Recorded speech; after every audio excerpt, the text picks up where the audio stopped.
welcome to Proudly Jewish. Today, I want to take a look at some comments I've received to my social media posts, to my podcast as well. And I call them responses, replies. In reality, this is hate mail. So let's start. Let's jump right into it. I have a podcast called Why Jesus Was Palestinian is Anti-Semitic. And this individual writes, Jewish identity is a total fraud. That's how he starts. Jews have no claim whatsoever on the land of Palestine or on any other lands. Only a warped-minded, demented Jew would try to make an argument to the contrary. And then he goes on to explain why Israel needs to disappear, to be isolated and disappear. I mean, this is ridiculous. I think obviously anti-Semitic.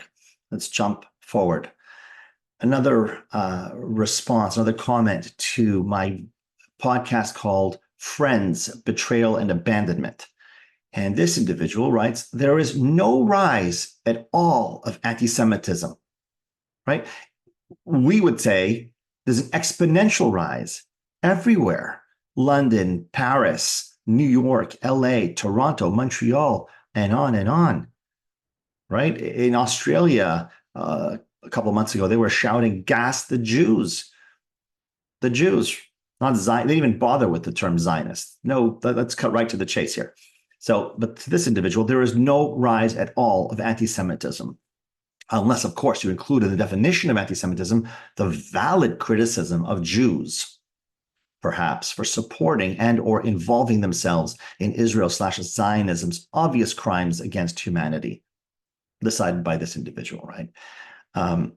Yeah, there is no rise at all unless you include valid criticism, such as Israel should disappear. And remember, I'm talking about in this episode feeling abandoned by people and how Jews feel. And this person dismisses how we feel because we're not entitled to feel upset when we're mistreated because there is no anti-Semitism. No, you've proven my point. So there's another post. This is a social media post that I published not long ago at the end of the year, at the end of 2023, on New Year's Eve, I believe it was, where I wrote 2023, the worst year in Jewish history since 1945. I have lots of other Jews who have liked the post because they concur, and it's been a devastating year for Jews all over the world, a shocking one. Comment, this is one of the comments I got. Get over yourself. The 7th of October simply doesn't compare to the Holocaust. I wasn't comparing it to the Holocaust. I was saying this is the worst since the Holocaust, since 1945. Then he writes, 2023 was the worst year on record for Palestinians. Now, what's this person doing? He's saying, in other words, the Jews cannot be victims. Right? Don't go there, he's saying. Don't talk about Jews. Talk about Palestinians. Why? Because Jews cannot be oppressed. Even if they were slaughtered in the most intimate way, even if they were burned alive, mutilated, raped, even if the slaughter was indeed the worst that Jews have experienced since the Holocaust. And this is simply a matter of fact, in terms of size, in terms of scope, in terms of the atrocities. But this person won't have it. You cannot be oppressed. You cannot be a victim. I will take, and this is why we see people taking down posters left and right, calmly. And they do it calmly, by the way, because there is no social price to pay for anti-Semitism these days. Now let's get back to the comment. This person continues, Israel has done more to endanger Jewish lives since the 7th of October than any militant group could have ever dreamt of doing. In other words, he's saying, it's the Jews' fault that Jews are in danger. Anti-Semitism again. Here's another comment. 2023, remember, my post was 2023, the worst year in Jewish history since 1945. And this person writes, It's the year you all morphed into Nazi somethings, which I won't say. I won't say publicly. You all you Jews, we're the Nazis. This is Holocaust Inversion, and this is another anti-Semitic act that people engage in, Holocaust Inversion. And another person writes here again, in response to that, you mean Zionist, not Jews. Again, there's an effort. There's a common thread here, which I'm going to get to in a moment. Here's another one that's very related. Another comment. Anti-Zionism is not anti-Semitism. And he continues, anti-Palestinianism, interesting word, is anti-Semitism and Islamophobia. Nice. They're going to appropriate anti-Semitism too. Okay. Another comment in the same vein. Judaism is not Zionism. Zionism is a failed political ideology. Stop creating hate towards Jews. Again, we're at fault for anti-Semitism, right? You know why people hate you? Because of you. Remember Ernst Zundel, the right-wing neo-Nazi in Canada, I believe it was, saying years ago something like, ever wonder why everybody hates you? Maybe it's you. I'm paraphrasing. This is right up the same alley. And then another person, you learned a lot from the Germans, didn't you? Again, Holocaust inversion. So there is a common thread that we've seen in these comments, in this hate mail.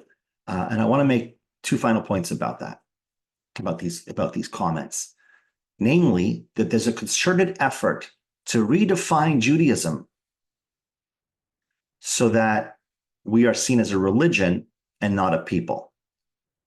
And if we are a people, we are not from the land of Israel, right? It is, what they keep doing in those messages is to cut us off from our heritage as a people and define us strictly as a religion. So here are 2 points. One, there's a reason that anti-Zionists target Jewish groups, Jewish community centers, Jewish individuals, kosher restaurants, Jewish-owned businesses, and synagogues for harassment, for protest, for vandalism, for threats, for intimidation, and sometimes for violence. Synagogues in Paris and other European cities have been targeted since at least 1980. Jewish school teachers have been murdered because of anti-Zionism. So the connection is obvious, certainly to those who hate us. 2, Zionism was the movement of the Jewish people to establish a state in its ancestral homeland. Anti-Zionism is the movement to destroy that state.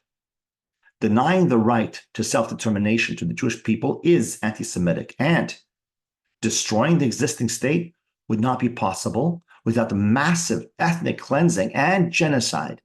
I mean real genocide, mass murder.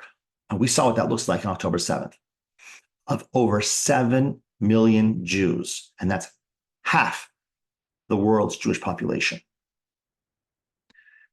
The goal is to make the genocide of half the world's Jewish population viewed as an act of restorative justice, perhaps even a moral imperative. And I would argue that that's why the response to the October 7th massacre was pretty immediately was not very sympathetic to Jews. There was an undertone, sometimes overt, of, well, you deserved it. It's not great. I don't approve of it, but you got to understand. Why are they saying that? Why is that narrative out there? Because this approach has been effective. This horrible approach, the approach of saying that massacring Jews, even if it's half the world's Jewish population, it's acceptable, it's understandable, because it's restorative justice, because Jews have no right to be on that land. In fact, as I said, it might even be a moral imperative to do so. So all these comments that I've looked at reflect a narrative that is both highly anti-Semitic and extremely dangerous. You have to remember, no one gets to define who we Jews are but us. We are a people. We are a people with a religion.